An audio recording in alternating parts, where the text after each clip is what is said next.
minute modernist, 3 minute modernist, 3 minute modernist, with Christopher J. Garcia.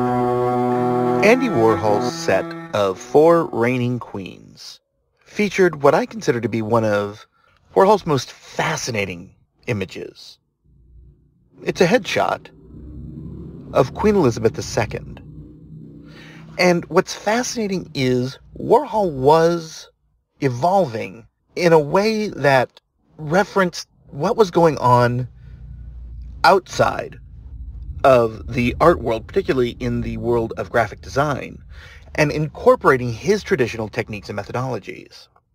At about this time, he was also experimenting with the Amiga computer, and I think that's an important aspect here. Because when you look at the picture of Queen Elizabeth, there are a couple of things that are very interesting.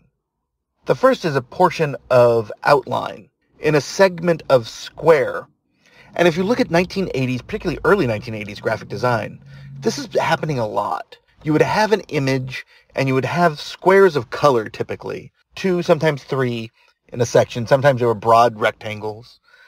But they were used to allow the image to stand forward, as if using the colors to balance off one another, to set a depth that the image could then sit in front of. Warhol instead is using this as defining fields.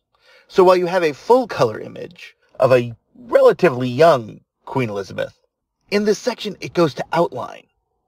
Anyone who's worked with things like paint or those know that you can do those things where you come up with a fill and you can leave the section in there. And once you've defined a square or a rectangle, the rules only apply within it.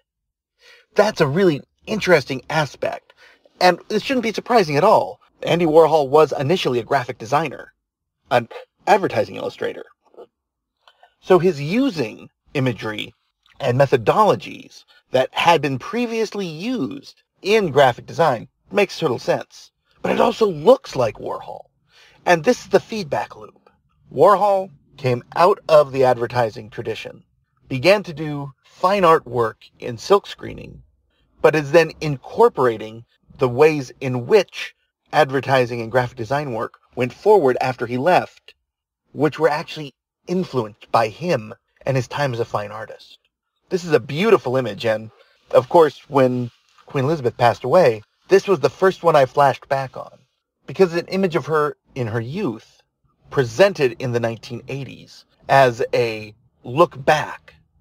And then I remember she was the queen at the same time, so go figure.